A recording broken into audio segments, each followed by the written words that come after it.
Very serious. Very serious. Hello and welcome to this fireside chat about nightlife and parties that everyone can attend and enjoy. My name is Anna Blaschko and I am the founder of Beat the Silence, a non-profit organization that is specialized in live music performances created with all hearing abilities in mind, from deaf to hearing and in between. In 2023, when Beat the Silence was created, it was created with a simple mission to make music enjoyable for everybody, regardless of hearing ability. When we first had our vision for Beat the Silence, we realized quickly that even though there was demand for inclusivity in music and events, there are only a few cultural events that would bring the worlds of the deaf and the hearing together in one shared experience.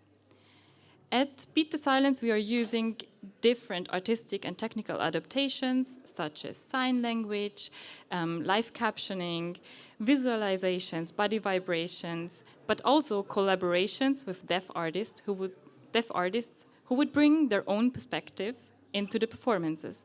And the result is not only a more accessible event, but truly shared cultural experiences where we see hearing audiences just as fascinated by these new approaches as the deaf participants. I'm sitting here with Monika Haider, founder of the Diversity Ball, an annual ball in Vienna that celebrates diversity, accessibility, and equality. With the Diversity Ball, Monika shows a colorful modern take on the Viennese ball traditions. And this year, in September, it will take place for the 18th time. And later, DJ Okma, who you have seen performing at the opening ceremony, might join us. Monika, you have been working on your project for 2 decades now, and you create spaces where everyone, deaf, hearing, disabled, queer, migrant, or just simply curious, can participate equally. As a newcomer at Beat the Silence, I have so many questions for you. When you think of true social participation, what does that mean to you personally, in just a few words? Okay, it's hard in just a few words.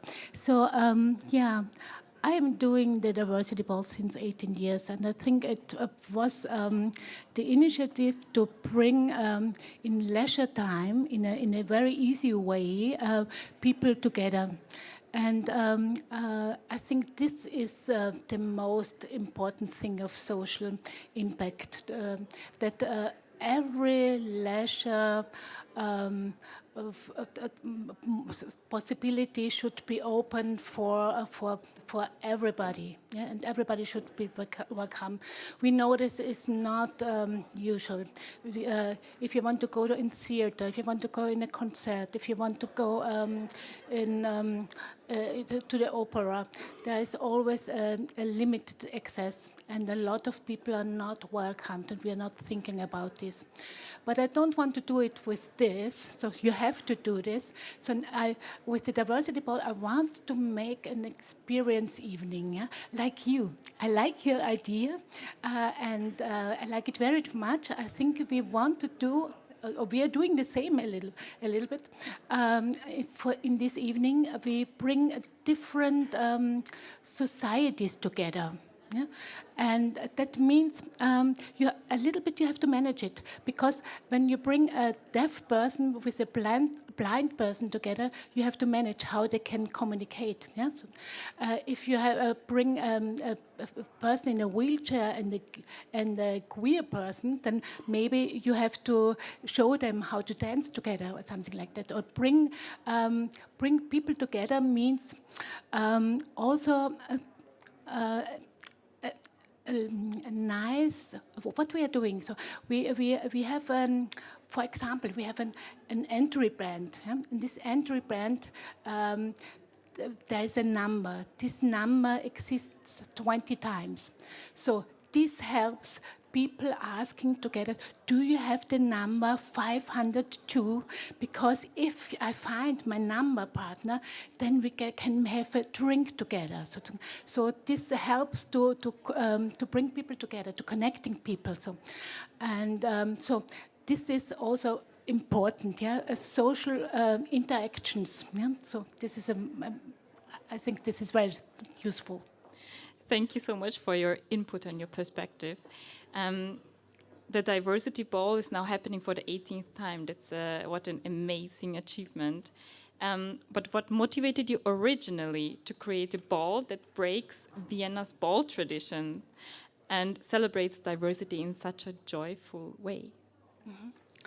So first, I built up a training center for deaf people in sign language, and it was not used in Austria 22 years ago. Yeah? Sign language was not recognized, and I wanted to bring a sign language in our society, and I want to show that you can translate everything in sign language, even music, and you can bring people together, and they have a good experience and spread sign language in also our cultural events. Now it's more common, but 20 years ago it wasn't. So, and this was the initiative, but I thought maybe if I only make it with sign language, then I would stay in my bubble. So, and this was the reason why I connected a lot of different communities to bring communities together and manage this togetherness. So this was the idea of the diversity ball. And why a ball? Because we are living in Vienna. And in Vienna we have a long ball tradition. Until yesterday, yes, there was. I think today is the closing day. So from the normal ball time, and I wanted to break a little bit the tradition, but I want to show that this tradition is very valuable, but we have to break it with social impacts and bring connecting different communities. So this was the idea.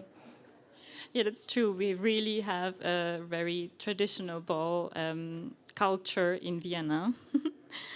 And what happens behind the scenes to make large-scale nightlife events, because we're talking about these nightlife events, accessible? And I'm particularly interested in what are the small details that people never notice, but that make the biggest difference. Mm-hmm. There are many things. First at all, the diversity ball is held in the Vienna City Hall. I don't know if you know this City Hall. Yeah, it looks like a castle.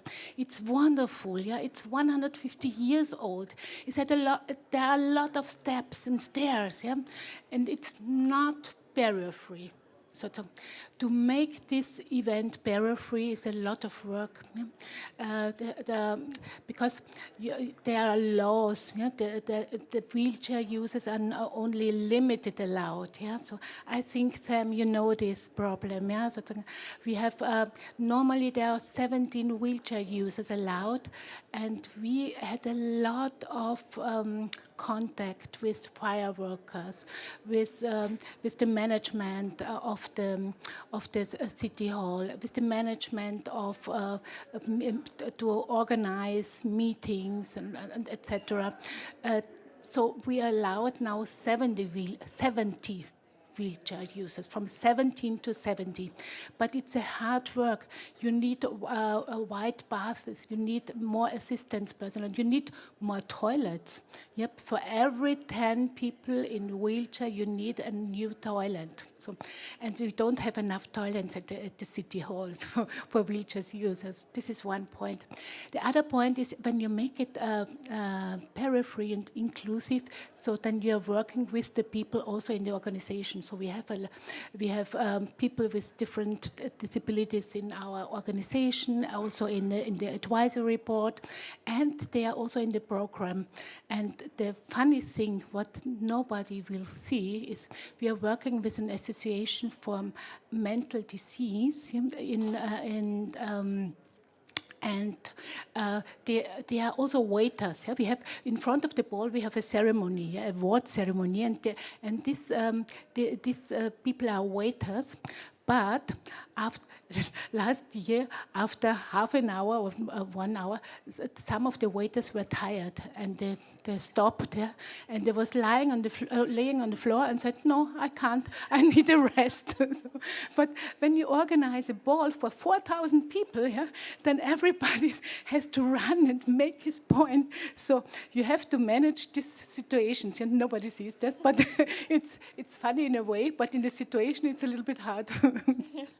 I guess you look a challenge into the eye and you give it a wink. Something like this. Oh. And if But I also have a very nice one. There was also a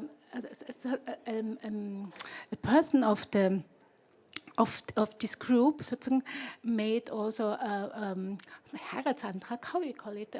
proposal, A proposal, yeah, sozusagen, a proposal to the next one. So I think this was very nice yesterday, last year. So. it's really lovely. And if someone like me or anyone in the audience wants to make their event more inclusive, what is the main principle you would teach us, newcomers? Newcomers, I think they are not newcomers here. I hope you will come to the after party on Friday, because we have the great honor to organize the after party on Friday at the Vienna Summer Stage. We make it most barrier-free as possible. So, we have a lot of spicy, nice contributions on the stage, so I think. And come with your book and you can write it down. And I think the best thing is to experience it. Yeah, Yeah, I'll be there. you will. Yeah, I'll be there. I hope you too. Oh, great! I'm happy about this. And what brings you the most joy after 18 years of doing this ball? I think to work together with different communities makes me really, really, really peaceful. Yeah? So I think everybody has to do something for the society. We don't living alone. Yeah? We are living together, and everybody should do what he or she can do. And my passion is to make this cultural event periphery. I want to spread sign language. I want to bring people together. And I think we need a lot of positive narratives in this time. And the diversity ball is one of these, and that makes me happy.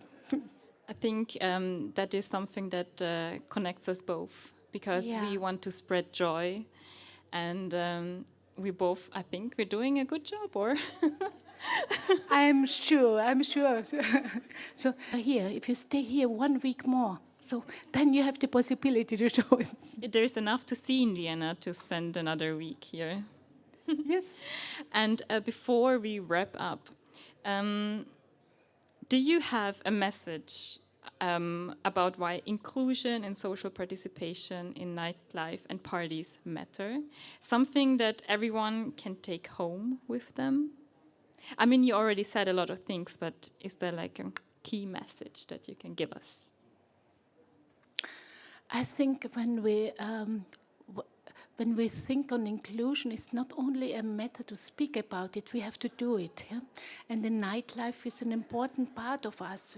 Everybody wants to go out and want to have friends and want to participate on culture. It brings you not only life experience, yeah, it brings you new ideas, it brings you new friends, it brings you, it brings you a social impact, your own social impact, yeah, and cultural impact. That's very necessary, I think. So, yeah. Thank you. Thank you very much. Ah.